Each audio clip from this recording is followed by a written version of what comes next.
Perkenalkan, nama saya Andras lagi dengan NIM 251505130. Pada video ini saya akan membahas semua materi yang telah dibahas di pertemuan mata kuliah pengantar organisasi dan arsitektur komputer. Pengantar organisasi dan arsitektur komputer menjelaskan bahwa sistem komputer tersusun dari dua komponen utama, yaitu perangkat keras, hardware, dan perangkat lunak, software, yang saling bergantung dan tidak dapat bekerja secara terpisah. Hardware merupakan bagian fisik komputer seperti perangkat input, proses, output, dan penyimpanan. Sedangkan software adalah kumpulan instruksi atau program yang mengendalikan secara kerja hardware. Meliputi sistem operasi, aplikasi, dan utilitas. Hubungan keduanya dengan logika seperti tubuh dan pikiran manusia, di mana keduanya harus selaras agar komputer dapat berfungsi secara optimal dalam menjalankan berbagai tugas.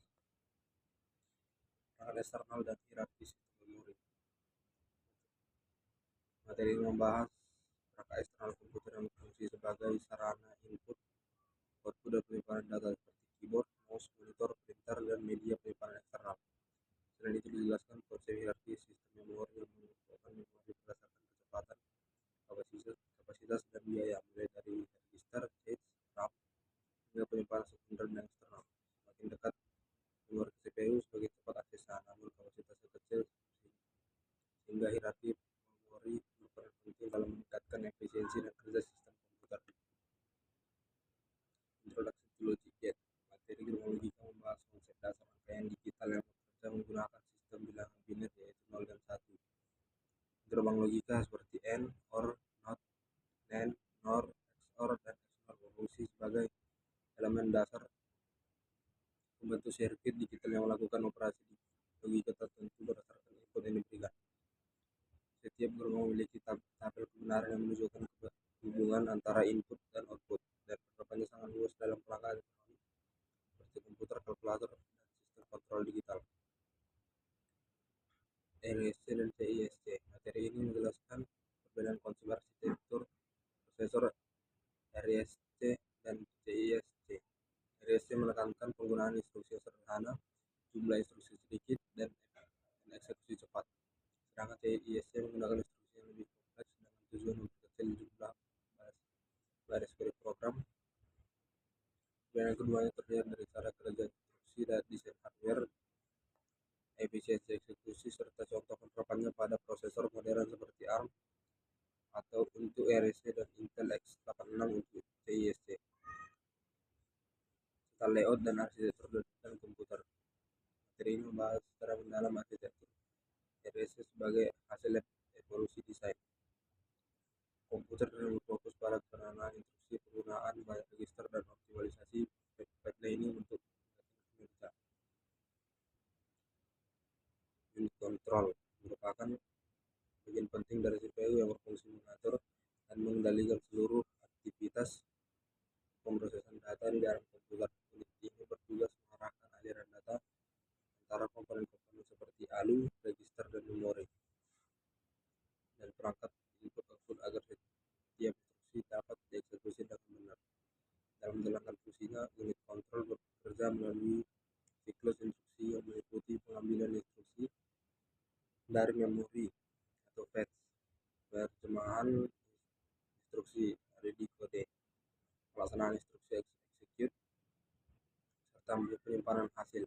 Berdasarkan cara kerjanya, unit kontrol dibedakan menjadi hardware control unit yang menggunakan rangkaian lingkar tetap sehingga memiliki kecepatan tinggi namun sulit dimodifikasi, serta microprogrammed control unit yang lebih fleksibel karena menggunakan micro instruction meskipun kecepatannya relatif lebih rendah. Chipset merupakan sekumpulan sirkuit terpadu pada motherboard yang berfungsi mengatur komunikasi dan aliran data antara komponen utama komputer seperti prosesor, memori, perangkat penyimpanan, dan perangkat input-output. Chipset bertindak sebagai penghubung sekaligus pengendali agar setiap komponen dapat bekerja secara terkoordinasi dan efisien. Secara tradisional, chipset terdiri dari dua bagian utama, yaitu NOR bridge dan SOT bridge, di mana NOR bridge menangani komunikasi berkecepatan tinggi seperti antara CPU, RAM, dan kartu grafis, sedangkan SOT bridge mengatur perangkat dengan kecepatan lebih rendah seperti hard disk, USB, audio, dan BIOS. multiprosesor.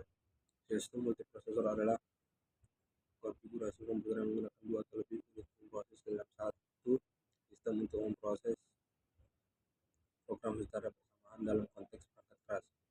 Multiprosesor misalnya berarti beberapa CPU yang berbagi memori utama dan perangkat peripheral, sehingga tugas dapat dibagi dan dieksekusi paralel. Berbeda dengan sekedar multiprogramming yang hanya membagi waktu pada satu prosesor. Definisi ini sejalan dengan penjelasan di literatur umum bahwa multiprosesor adalah sistem dengan beberapa unit proses yang bekerja sama dan berbagi sumber daya mendukung eksekusi program secara bersamaan. Komputer performance atau kinerja komputer menunjukkan seberapa cepat dan efisien suatu sistem komputer dalam menjalankan instruksi dan menyelesaikan suatu pekerjaan. Kinerja biasanya diukur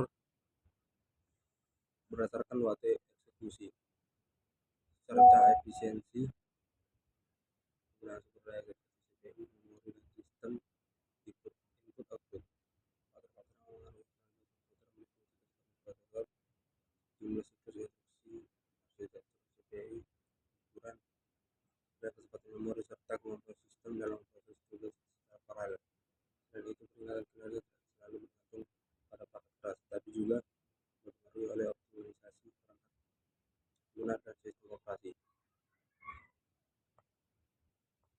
Komputer organisasi membahas bagaimana sistem tersebut diimplementasikan secara internal, termasuk pengaturan register, jalur data, kontrol, memori, dan interkoneksi antar komponen perangkat keras. Dalam pengembangannya, tren modern arsitektur dan organisasi komputer diarahkan pada peningkatan kinerja dan efisiensi melalui teknologi seperti multiprosesor, parallel processing, dan stage hierarchy yang lebih kompleks, virtualisasi, serta integrasi komponen dalam satu chip. Sekian materi yang dapat dijelaskan. Terima kasih.